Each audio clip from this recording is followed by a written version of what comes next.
औज़ुबिल्लाहिमिनश्शैतानिर्रजीम बिस्मिल्लाहिर्रहमानिर्रहीम। मैं हूं मुस्तफ़ा हबीब सिद्दीकी और आप देख रहे हैं उम्मत डिजिटल पे ये खुसूसी रिपोर्ट। आज हम बात करेंगे पाकिस्तान के माशरे में होने वाले कुछ अलमियों पर। नूर मुकद्दम कत्ल केस आपके सामने से गुजरा, उसके मुजरिम को फांसी की सज़ा दे दी गई। सुप्रीम कोर्ट ने फांसी की सज़ा सुनाई, उसके पहली तमाम अपीलें खारिज हो गई, उसकी तमाम एक्टिंग, तमाम अदाकारी ख़त्म कर दी गई, उसमें तस्लीम नहीं की गई और उसके बाद उसको फांसी की सज़ा बरकरार रखी गई। बहुत अच्छा फ़ैसला है। लेकिन क्या हम जो कल से और 2 दिन से मीडिया पे बातें चल रही हैं, आज मैं कुछ नई बात करने की कोशिश कर रहा हूँ। नूर मुकद्दम केस में एक अहम पहलू है जिसको शायद हम नज़रअंदाज कर रहे हैं। मैं आज जो बात करूँगा नूर मुकद्दम के हवाले से, उसमें शायद कुछ लोगों की दिल आज़ारी हो जाए, लेकिन हकीकत यह है कि ये बहुत अहम मामला है, बहुत अहम बात है जो हमें समझनी होगी। हमारे माशरे की कुछ अक़दार हैं, उन अक़दार को जब पामाल किया जाता है तो नूर मुकद्दम कत्ल केस जैसे वाक़यात होते हैं। यह मैं क्यों कह रहा हूँ, ये आगे जाके साबित करूँगा। हमें हमदर्दी है, नूर मुकद्दम के घर वालों से भी हमदर्दी है। नूर मुकद्दम एक मकतूला है, उसके माँ बाप तड़प रहे हैं, इससे हमदर्दी है। लेकिन बहरहाल आज मकसद ये है बात करने का कि हम जहाँ उस कातिल को बेनकाब करें, उस कातिल के साथ उसके वालिदैन को बेनकाब करें जो जानते थे कि वो कातिल है, वो क्या कुछ कर सकता है। साथ में हम उस पहलू पर भी बात करें जो नज़रअंदाज हो रहा है नूर मुकद्दम कत्ल केस में। इसलिए मैं जो बात आज करने जा रहा हूँ वो शायद कुछ लोगों के लिए बहुत नागवार हो, लेकिन बहुत अहम है, इसलिए मैं लाजमन करूँगा। आपसे दरख्वास्त है कि हमारी इस रिपोर्ट को आखिर तक देखिएगा और अपना तजिया कीजिएगा, अपनी राय का इजहार कीजिएगा। क्या जो बात मैं उठाने जा रहा हूं वो सही है? एक बात, आज इसके साथ साथ मजीद 3 केसेस हैं, उसका भी जिक्र करूंगा जो कत्ल हुई हैं ख्वातीन हमारी यहाँ, वो भी किस वजूहात से हुई हैं ये भी आज जिक्र होगा। साथ में एक कत्ल बरतानिया में भी हुआ है, पाकिस्तानी है लेकिन हुआ बरतानिया में है, उसकी वजूहात क्या थी, उसमें कौन कत्ल हुआ, एक औरत शामिल है, एक मर्द शामिल है, लेकिन कत्ल कौन हुआ ये भी आज की रिपोर्ट में शामिल है। देखते रहिएगा उम्मत डिजिटल और आप सब्सक्राइब कीजिएगा, शेयर कीजिएगा, अपनी राय का इजहार कीजिएगा। जुलाई 21 2021 है, नूर मुकद्दम अपने घर में है। नूर मुकद्दम को जाहिर जाफर बुलाता है और फ़ोन करता है, कहता है मैं हमेशा के लिए, एक मैसेज करता है, मुझसे आखिरी मुलाकात कर लो, मैं हमेशा के लिए पाकिस्तान छोड़ के जा रहा हूँ, तुमसे आखिरी मुलाकात करना चाहता हूँ। ये उस वक्त की बात है जब नूर मुकद्दम जाहिर जाफर से फासला इख्तियार कर चुकी होती है। और फासला क्यों इख्तियार करती है? फासला इसलिए इख्तियार करती है कि जब नूर मुकद्दम के साथ जाहिर जाफर और नूर मुकद्दम करीब आते हैं और वो कुर्बत मोहब्बत में तब्दील होती है। नूर मुकद्दम जाहिर जाफर से शादी करना चाहती है, जाहिर जाफर नूर मुकद्दम से शादी करना चाहता है कि करीब आते हुए नूर मुकद्दम को एहसास होता है कि जाहिर जाफर एक जहनी मरीज़ है, वो नशा भी करता है, वो जनूनी हो जाता है। वो जब जनूनी होता है तो वो बहुत कुछ ऐसी हरकतें कर जाता है जो एक आम इंसान नहीं करता। नूर मुकद्दम उसे डर जाती है। वो जो ताल्लुक था कई महीनों का, कई साल का, वो ताल्लुक तोड़ने में आ जाता है। नूर मुकद्दम फासला इख्तियार करती है, जाहिर जाफर ये फासला बर्दाश्त नहीं करता है। जाहिर जाफर एक प्लानिंग करता है, एक मंसूबा बनाता है। वो नूर मुकद्दम को किसी सूरत में भी किसी और का करने के लिए तैयार नहीं है। वो एक फैसला करता है और उसके बाद उस मंसूबे पे अमल शुरू कर देता है। यहाँ तक तो आपने भी सुनी होगी कहानी, नूर मुकद्दम की ये कहानी भी सुनी होगी आपने कि जाहिर जाफर ने किस तरह उसको कत्ल किया। लेकिन जो बात मैं करूँगा वो अभी सुनिएगा। नूर मुकद्दम अपने घर में, रात का वक्त है, उसकी माँ उससे कहती है कि हम कल रोज़ा रखेंगे। नूर मुकद्दम भी चाहती है हम रोज़ा रखेंगे। सहरी का इंतज़ाम किया जाता है, माँ बेटी सो जाते हैं। नूर मुकद्दम अपने कमरे में सो रही है। रात के किसी पहर, रात को तकरीबन 1 बजे के करीब, 2 बजे के करीब नूर मुकद्दम के पास मैसेज आता है जाहिर जाफर का, मुझसे मिल लो, आखिरी दफ़ा मिल लो, मैं कल वापस जा रहा हूँ अमेरिका। नूर मुकद्दम आखिरी मुलाकात के लिए जाहिर जाफर के घर चली जाती है। सवाल ये पैदा होता है कि रात के 1 बजे अपने माँ बाप को बताए बगैर एक लड़की किस तरह किसी गैर के यहाँ जा सकती है। यहाँ से उसके वालिदैन की गलती साबित होती है। नूर मुकद्दम जाहिर जाफर के घर पहुँच जाती है। रात के 1 बजे है, नूर मुकद्दम उसके घर पहुँचती है और सोचती है चलो आखिरी मुलाकात है, जाहिर जाफर से आखिरी मुलाकात कर लूँगी।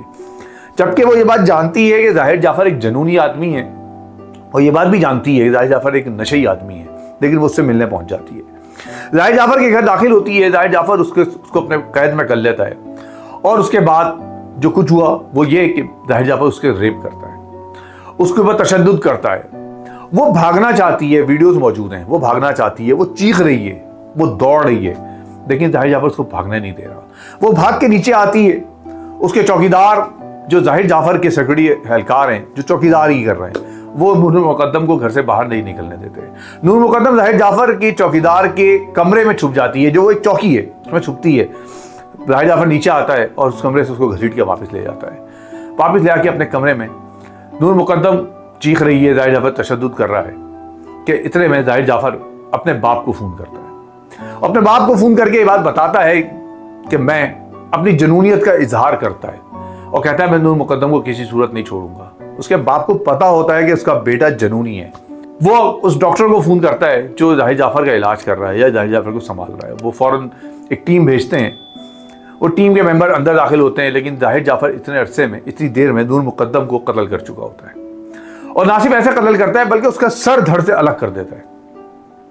वो टीम का मेंबर जब दाखिल होता है अंदर कमरे के अंदर, खिड़की से कूद के, तो जाहिद जाफर उसके ऊपर भी हमला करता है और वो भी जख्मी हो जाता है। उसकी गर्दन पे और पेट में शदीद जख्म आते हैं। उसके बाद जाहिद जाफर को पकड़ लिया जाता है। जाहिद जाफर अदालत पहुंच जाता है और जाहिद जाफर की एक्टिंग शुरू हो जाती है। कभी वो स्ट्रेचर पे आता है, कभी वो कुर्सी व्हीलचेयर पे आता है और 4 साल के अंदर ये सिलसिला जारी रहता है। नूर मुकद्दम के वालिद एक सफ़ीर, साबिक सफारतकार हैं, शौकत मुकद्दम, लिहाजा उनके असर रसूख मौजूद हैं। इसलिए ये केस अपने अंजाम को पहुंचता है। कहा तो ये जा रहा था कि इस केस में भी वही होगा जो इससे पहले मुख्तलिफ केसेस में हो चुका है। कदील बलोच का केस हमारे सामने है, सानिया का केस हमारे सामने है, आयशा बी का सामने, और बहुत सारे केसेस हैं जो हमारे सामने हैं, जिसका आज हम जिक्र करेंगे।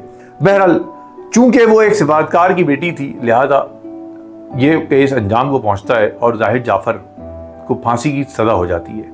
ये सारी स्टोरी आपके सामने है, लेकिन सवाल यहाँ पर यह पैदा होता है कि नूर मुकद्दम आधी रात को एक गैर आदमी की यहाँ अपने वालिदैन को बताए बगैर कैसे चली गई? ये वो माशरती हुदूद है, उसको पामाल कैसे किया? ये सवाल उठना चाहिए।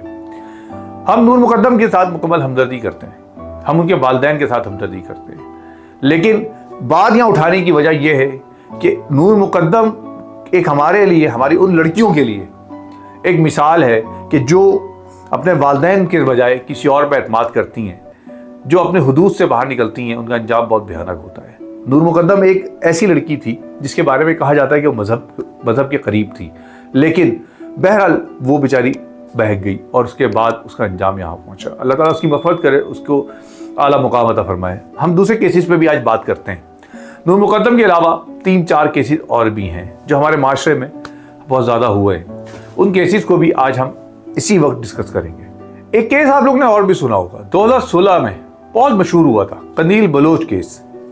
कनील बलोच एक आम से घराने की लड़की थी और बेचारी गरीब लड़की थी। दुनिया की चकाचौंध उसे सोशल मीडिया तक ले आई। वो शौक थी, वो इस सोशल मीडिया के ज़रिए मशहूरी चाहती थी, वो फेम चाहती थी, वो बढ़ती चली गई आगे। उसको मशहूरी भी मिली, इसको मोहब्बत भी मिली। उसने एक बहुत बड़ा अपना हल्का अहबाब बना लिया, लोग चाहने लगे उसको। कनील बलोच की पोस्टें बहुत ज़्यादा शेयर होने लगी। कनील बलोच एक मॉडल बन गई, कनील बलोच नाम बन गया। कनील बलोच का नाम 2016 में मुफ्ती कवी के साथ भी हुआ। वो मुफ्ती कवी जो कि एक डिस्को मौलवी हैं, उनके साथ भी बहुत मारूफ हुआ। वो वीडियोज़ आपके सामने होंगी, वो तस्वीर भी आपके सामने होंगी। कनील बलोच उनके साथ भी मुख्तलिफ वीडियोज़ में, मुख्तलिफ तस्वीर में सामने आती गई। कनील बलोच एक शौक लड़की थी, उसकी ज़िंदगी की अपनी उमंगें थी, वो ज़िंदगी को ज़िंदगी की तरह जीना चाहती थी। उसका कसूर सिर्फ इतना सा था कि वो चूंकि एक आम घराने से ताल्लुक़ रखती थी, एक छोटे से घराने से ताल्लुक़ रखती थी और वो एक बड़ी सतह पे जाना चाहती थी। उस कसूर ने उसको मक्तल तक पहुंचा दिया। कनील बलोच आगे बढ़ती चली गई, सोशल मीडिया पर फेम होती चली गई। लोग मशहूरी की वजह से कनील बलोच को चाहने लगे, उसके चाहने वालों की तादाद बढ़ती चली गई और सोशल मीडिया पे उसके फॉलोअर्स बढ़ते चले गए। कनील बलोच एक नाम हो गया पाकिस्तान का, मीडिया में, इलेक्ट्रॉनिक मीडिया पे, एडवर्टाइजमेंट में, हर जगह कनील बलोच छाने लगी। उसके भाई से बर्दाश्त नहीं हुआ। उसका भाई वसीम एक ऐसा बंदा जो कि एक ऐसे घराने से ताल्लुक़ रखती थी जो कि पढ़ा लिखा घराना नहीं था। उसके सगे भाई ने, वसीम ने, सगे भाई ने कनील बलोच को कत्ल कर दिया, इज्जत के नाम पर कत्ल कर दिया। कनील बलोच का भाई गिरफ्तार हो जाता है, जेल चला जाता है। वो लड़की जो कि जिंदगी की नई राहों पे आगे बढ़ना चाहती थी, वो तो चली गई कब्र के अंदर। उसका भाई उसका साथ देने के बजाय उसको कब्र तक पहुंचा के जेल चला गया। यहां तक तो बात समझ में आती है। उसके बाद क्या होता है? वो हमारे कानून, हमारा निज़ाम, यहाँ सवालिया निशान है। कंदील बलोच के भाई को गिरफ्तार कर लिया जाता है। वो कहता है इज्जत के नाम पर कत्ल किया है मैंने, लिहाजा अदालत उसको सजा देती है, लेकिन वो सजा माफ हो जाती है क्योंकि उसकी माँ यानी कि कंदील बलोच की माँ और उसका भाई वसीम की माँ अपने बेटे को माफ कर देती है और वो रहा हो जाता है। ये है वो सिस्टम, वो निज़ाम जो हमारे यहाँ चल रहा है। एक गरीब लड़की, एक आम सी बच्ची, एक आम सी औरत अगर उसके साथ जुल्म होता है तो उसको कोई भी इंसाफ दिलाने वाला नहीं है। नूर मुकद्दम कत्ल केस में और इस केस को सामने रखिएगा, इसी तरह के और केसेस भी देखते हैं। 2024 में मुल्तान की सानिया जहरा, एक खातून जिसको उसके शौहर ने उस वक्त फांसी देकर कत्ल कर दिया जब वो हामला थी। उसके कत्ल में ना सिर्फ उसका शौहर शामिल था बल्कि उसका ससुराल, उसकी सास वगैरह भी शामिल थी। उस औरत को सिर्फ इस बुनियाद पर कत्ल कर दिया गया कि वो जीना चाहती थी, वो एक आम सी जिंदगी नहीं जीना चाहती थी, वो आगे बढ़ना चाहती थी। उसके शौहर ने उस पर इज्जत के नाम पे उसको फांसी दे दी। उसमें उसकी सास भी मुलव्विस है। वो शौहर गिरफ्तार होता है, लेकिन वो केस 2024 से लेके आज तक जारी है और अभी तक उस पर कुछ हुआ नहीं है। कोई बात नहीं है, मीडिया भी खामोश है। नजर नहीं आता कि इस केस में भी किसी को सजा होगी क्योंकि एक गरीब लड़की है और उसके पीछे कोई ऐसा बाप उसका नहीं खड़ा हुआ जो उसके लिए केस लड़ सके। इसी तरह 2023 फैसलाबाद है जिसमें आयशा बी नामी एक लड़के खातून को कत्ल कर दिया गया और कत्ल करने वाला कोई और नहीं था, उसका एक दोस्त था जो कि एक शख्स उससे मिलता है, सोशल मीडिया के जरिए मुलाकात होती है और फिर उसको वो उसकी नाजेबा तस्वीर की बुनियाद पर ब्लैकमेल करता है। आयशा भी बहक गई, वो उसके ऊपर एतमाद कर गई, वो एतमाद उसको मक्तल तक ले गया। वो बंदा उसे ब्लैकमेल करता रहा और आखिरकार आयशा बी को कत्ल कर दिया गया। आयशा बी के कत्ल को खुदकुशी करार दिया गया था, लेकिन बहरहाल ये कत्ल था। ये केस भी जारी है और अभी नहीं पता कि इसका क्या होगा। एक रिपोर्ट के मुताबिक पाकिस्तान में 85% ख्वातीन तशद्दुद का शिकार होती हैं तो अपने करीबी रिश्तों से होती हैं और सिर्फ 3% ऐसे हैं जिनके मुजरिमों को सजा होती है। लिहाजा ये निज़ाम पे सवाल है। आपको याद होगा मैंने इस रिपोर्ट के शुरू में ये बात कही थी कि मैं एक रिपोर्ट आपको और बताऊंगा जो पाकिस्तानी की तो है लेकिन पाकिस्तान से बाहर रहने वाले पाकिस्तानियों की है। यह है रिपोर्ट बरतानिया की, जहां पर एक लड़की, वो भी सोशल मीडिया के हवाले से मारूफ थी, महक बुखारी, जॉब करती है, अच्छी जॉब कर रही है, सोशल मीडिया पे आती है और फेम हासिल करती है। बहुत जल्दी उसके 1 लाख से ज़्यादा फॉलोवर्स हो जाते हैं। जगह जगह उसको बुलाना शुरू किया जाता है। उसकी माँ अंसरीन, उसके साथ उसका ताल्लुक बड़ा ज़बरदस्त है। माँ और बेटी हर जगह नज़र आते हैं, बेटी माँ के साथ मिलकर आगे बढ़ रही है। महक बुखारी बरतानिया के शहर लीस्टर से ताल्लुक़ रखती है। वहीं महक बुखारी की माँ जो है अपनी बेटी के ज़रिए, उस पैसों के ज़रिए ऐश कर रही है। बरतानिया में जब ये केस होता है तो महक बुखारी एक मशहूर टिकटॉकर है और उसकी मशहूरी की वजह से उसको मुख्तलिफ एडवर्टाइजमेंट में बुलाया जाता है और वो बहुत जल्दी फेम भी हासिल करती है, बहुत जल्दी पैसा भी हासिल करती है। अंसरीन, उसकी माँ, उससे फ़ायदा उठाती है। अंसरीन अपनी बेटी के ज़रिए भी आगे बढ़ रही है। एक वक्त आता है कि अंसरीन की मुलाकात साकिब नाम के एक लड़के से होती है जिसकी उम्र महज 26 साल है। साकिब और अंसरीन के दरमियान ताल्लुकात बढ़ जाते हैं और साकिब अंसरीन में दिलचस्पी लेने लगता है। वहाँ की पुलिस के मुताबिक साकिब अंसरीन के अंदर दिलचस्पी लेता है तो अंसरीन उससे पीछे हटना शुरू हो जाती है। साकिब अंसरीन पे $3000 पाउंड तक खर्च कर चुका होता है। महक बुखारी और अंसरीन साकिब से जान छुड़ाना चाहती हैं। यहाँ पर एक अजीब ट्विस्ट आता है। अंसरीन फैसला करती है साकिब को रास्ते से हटाने का, महक बुखारी की फेम का फ़ायदा उठाने का। महक बुखारी और अंसरीन मिलकर साकिब को एक जगह बुलाते हैं और साकिब को इस बात का लालच देते हैं कि तुमने जो अंसरीन पे $3000 खर्च किए वो हम तुम्हें दे देंगे। साकिब अपने एक दोस्त हाशिम के साथ मिलकर अंसरीन से मिलने पहुंचता है। इधर अंसरीन और महक बुखारी अपने कुछ दोस्तों के साथ साकिब को कत्ल करने का प्लान कर चुकी होती हैं। यहाँ पर अंसरीन और महक बुखारी अपने कुछ दोस्तों के साथ गाड़ी में साकिब की गाड़ी का पीछा करते हैं। साकिब और हाशिम गाड़ी के पीछे आने पे गाड़ी तेज भगाते हैं। ये दौड़ लगती है और दोनों भाग रहे हैं कि साकिब फ़ोन करता है 999 पे और पुलिस को बताता है कि हमारे पीछे कोई नकाबपोश हैं जो हमें कत्ल करना चाहते हैं, हमें बचा लो। पुलिस नहीं पहुंच पाती है। साकिब को वो गाड़ी टक्कर मारने की कोशिश करती है और आखिरकार वो उसमें कामयाब हो जाते हैं और साकिब की गाड़ी कच्चे से उतर के एक दरख्त से टकराती है और उसके बाद उसमें आग भड़क उठती है। महक बुखारी और अंसरीन दोनों वहाँ से फरार हो जाते हैं, उसके लोग भी फरार हो जाते हैं। पुलिस आती है, साकिब की लाश और हाशिम की लाश बरामद करती है और उसके बाद केस तहकीकात शुरू होती है। आखिरकार वो 999 पे कॉल जो है साकिब की, वो अंसरीन को गिरफ्तार करा देती है। दोनों अपने जुर्म का इकरार कर लेते हैं और उसके बाद अदालत दोनों को सजा सुनाती है। ये पाकिस्तान नहीं है, बरतानिया है। अंसरीन को 26 बरस की कैद होती है, जबकि महक बुखारी को 31 महीने की। ये बात यहाँ याद रहे कि यहाँ पर एक औरत ने एक मर्द को कत्ल किया है, 2 मर्दों को कत्ल किया है, क्योंकि वो उसे जान छुड़ाना चाहती थी। पाकिस्तान में मर्दों ने 3 औरतों को कत्ल किया है क्योंकि वो उससे जान छुड़ाना चाहते थे। यहाँ निज़ाम इंसाफ पे सवाल उठता है और फिर उन हालात पे सवाल उठता है जिन हालात में ये वाक़यात होते हैं। जब आप अपनी हुदूद से तजावुज़ करते हैं तो उसके नतीजे में ऐसे ऐसे बड़े वाक़यात होते हैं जिसको सुनने के बाद दिल दहल जाता है। या मैं जो बात बार बार करना चाह रहा था, जो शुरू में भी की थी, वो अब फिर करता हूँ। नूर मुकद्दम कत्ल केस हो, कंदील बलोच कत्ल केस हो, सानिया जहरा कत्ल केस हो या आयशा बी, इन 3 और 4 कत्ल केसेस में और इसी साथ साथ अंसरीन और महक बुखारी का केस हो, इन तमाम केसेस में अपनी हुदूद से तजावुज़ करना कत्ल का बाइस बना है, जिस पर हमारी नज़रें नहीं जा रही। वो माशरती हुदूद हमारी, वो हमारी रिवायात, हमारी सकाफत, आप जब उससे बाहर निकलते हैं तो उसके नतीजे में यकीनी तौर पर तबाही है। लिहाजा नूर मुकद्दम के साथ भी हमें हमदर्दी है, कंदील बलोच एक नई लड़की जो जीना चाहती थी उसके साथ भी हमदर्दी है, दीगर के साथ भी हमदर्दियाँ हैं।